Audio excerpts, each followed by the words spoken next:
Emma loved traveling more than anything else. She had spent years visiting famous cities, taking photos at crowded landmarks, and collecting souvenirs from every country she visited. But after one exhausting trip filled with long lines, pollution, and noisy attractions, she felt something was missing. Travel had become routine, predictable, even wasteful. One afternoon, while scrolling through articles for her English study assignment, she found a story about sustainable travel trends. Curious, she read about travelers choosing quieter destinations, supporting local communities, and reducing their environmental impact. The idea fascinated her. What if travel could be meaningful instead of simply fast and convenient? A week later, Emma booked a trip to a small coastal village known for its eco-friendly tourism program. The place offered walking tours guided by local fishermen, workshops on traditional crafts, and homestays with families instead of hotels. She felt nervous but excited. This trip was different from anything she had tried before.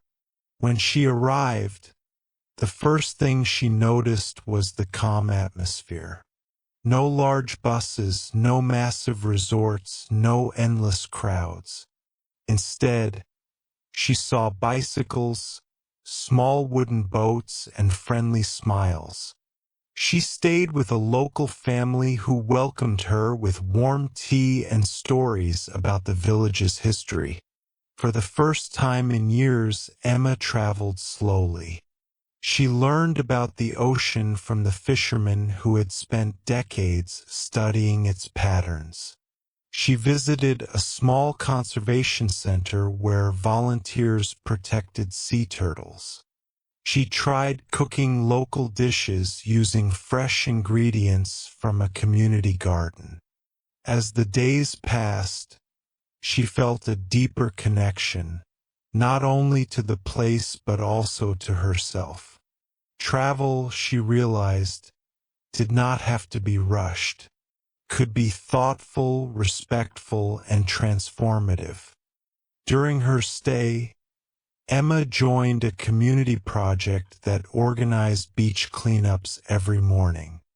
At first, she wondered how removing small pieces of plastic could make any difference. But as she walked along the shore, filling her basket with bottle caps, wrappers, and fishing lines, she saw how quickly the trash added up. It was shocking to realize how much waste could wash ashore in a single night. One volunteer explained that sustainable travel was not only about reducing harm but also about supporting positive growth. When travelers bought handmade products instead of mass-produced souvenirs, they supported local artisans. When they stayed in homestays, they strengthened the local economy. When they used bicycles and walked instead of renting cars, they reduced pollution. Emma listened carefully and began observing the changes happening around her. The village had started a coral restoration program funded by visitors who chose eco-tours. A group of young residents opened a zero-waste cafe, offering drinks in reusable containers. Schools taught children about conservation, inspiring the next generation to protect their environment. The more she learned, the more she understood how interconnected everything was. A single traveler's choices could affect dozens of people, animals, and natural spaces. Sustainable travel was not a trend, it was a mindset. One afternoon, she joined a small workshop where travelers and locals shared stories about their cultures. A man from the village described how tourism used to harm the environment, but community-led programs had begun to restore balance. A traveler from another country talked about growing up surrounded by pollution and wanting to make better choices. Emma felt inspired. She realized that sustainable travel created space for meaningful human connections. It allowed travelers and locals to learn from each other, listen to each other, and grow together. On her last day, Emma walked to the top of a hill overlooking the ocean. The sun was rising, painting the sky in soft shades of gold and pink. As she stood there, she reflected on everything she had experienced. The calmness, the conversations, the new awareness she had gained. Travel, she realized, was not only about exploring new places. It was about exploring new values. The world was changing, and travelers had a responsibility to move gently, observe thoughtfully, and contribute positively. When she returned home, Emma felt different.